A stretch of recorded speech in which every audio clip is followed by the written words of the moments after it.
Hello there, boys and girls and moms and dads and whoever wants to tune in today. This is going to be our second story out of the Bible. Yesterday, story one, we learned about God's creation. And some of you drew some pictures and sent them to me, but if you want to send me your picture that you drew, just look at the bottom of this link and you can send it to me and I'll take a look at it and I'll answer back. Okay, here we go. Day 2. This is called Adam and Eve. This time I'm just going to read it and I'll hold it up a minute. It's retold by Laura Kalkman and illustrated by Richard Bernal. A lot of times people want to take stories out of the Bible and then they want to put them in words that we can all understand. Even though this is not recited from the Bible, it is the story of actually what happened. After God created the earth, God created man in his own image. The man he named Adam. God then created a glorious garden where Adam lived. It was called the Garden of Eden. God planted beautiful flowers and tall trees.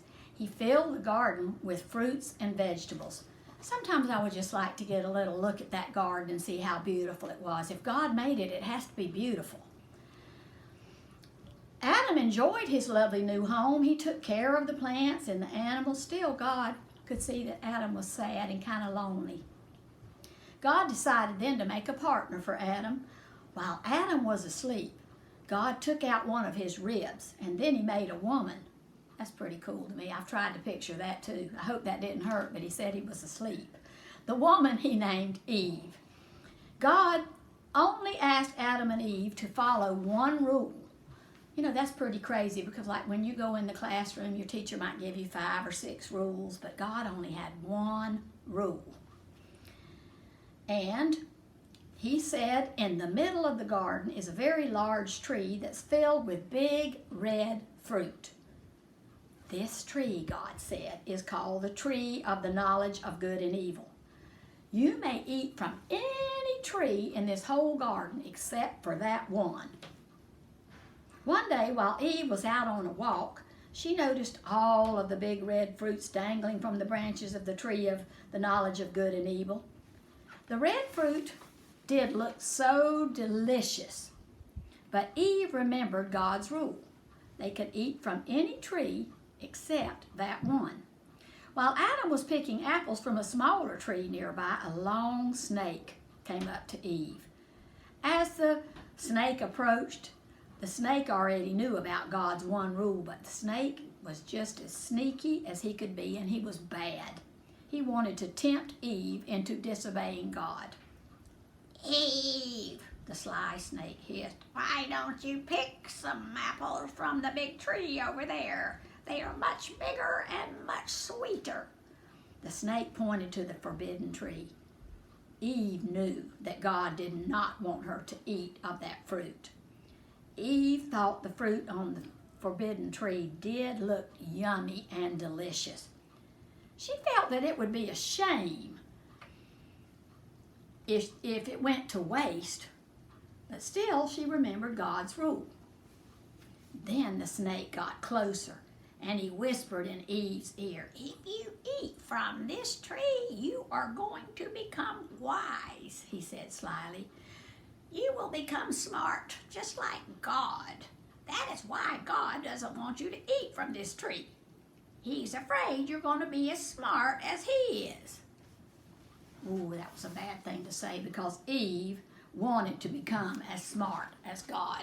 I'm going to hold this up for you before I turn the page.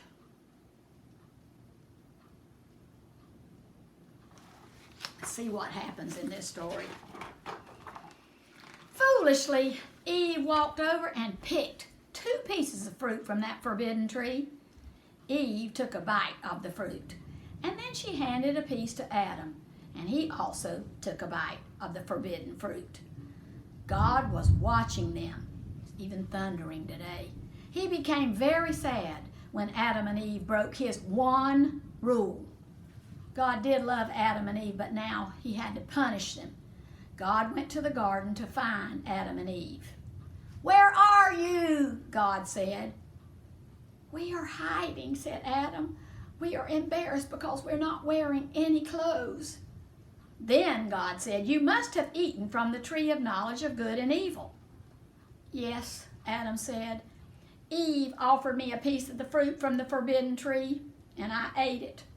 Adam felt very ashamed. God turned to Eve. Eve, is this true? Yes, Eve replied. The snake tricked me. He said I would be smart and wise if I ate the fruit from the tree. So I did, but I knew I wasn't supposed to. Have you ever done something that your parents have told you not to do, and you knew that it was wrong, but you just kept getting this little voice in there saying, go ahead and do it, it's all right, it's all right, it's all right. That's what we do that sometimes. That's called sin. Then God punished them for breaking his rule. He forced the snake to slither on the ground. He made the snake an enemy to men and women. The snake, God said, will now be able to bite you and poison you, God told Adam and Eve. Men and women will now step on you, he said to the snake. Then he told Adam and Eve that they would have to leave that beautiful Garden of Eden. No longer would they enjoy their beautiful home that he had made for them. God said to them, I was happy to give you everything, but you only broke my one and only rule. That's called obedience. God told them, now you're going to have to plant your own garden and grow your own food. You will have to work hard to build a new home that protects you in the rain and the cold. God watched with sorrow. When it means he watched with sorrow, it means he was sad. He didn't really want to see them suffer, but God had to do it because they did not obey. He watched with sorrow as Adam and Eve left his garden. God knew life would be difficult for Adam and Eve. This made God sad. Even though Adam and Eve had disobeyed him, he still loved them. I like that part because just because we make mistakes, does that mean that God's not going to love us anymore? No, that's not what it means at all. And also, when we ask him to forgive us and tell him we're sorry for things we've done wrong, he will forgive us. But Adam and Eve left, and God asked the angels to guard over the Garden of Eden. Sadly, because Adam and Eve had broken God's only rule, they were never, ever allowed to return to the garden ever again. Look at the picture there. That's kind of a sad picture. You see the beautiful, perfect garden, and you see Adam and Eve having to leave. And by that time, they had taken some leaves and had made themselves clothes because they had disobeyed God and they had to leave the garden. Have you ever disobeyed? I have, quite a few times. The older you get, probably the more disobeying you've done. But when you do disobey and you know it's wrong, if you say, I'm sorry, you say, I'm sorry first to the person that you hurt. Like if my husband's up there and we've been in this house all these days, and if I say something ugly to him, I might go back and say, I'm sorry, I was a little grouchy. So I ask him, say, I'm sorry, would you forgive me? And he always does. And the other person you say you're sorry to is God. You ask him to forgive you because all of us make mistakes. So today, I want you to think about anything that you've done wrong in your heart and just say, I'm sorry I did that. Would you forgive me, Lord? And he will say yes. I'll see you tomorrow, and tomorrow's story is going to be called Noah's Ark, one of my favorite Bible stories. I'll see you then.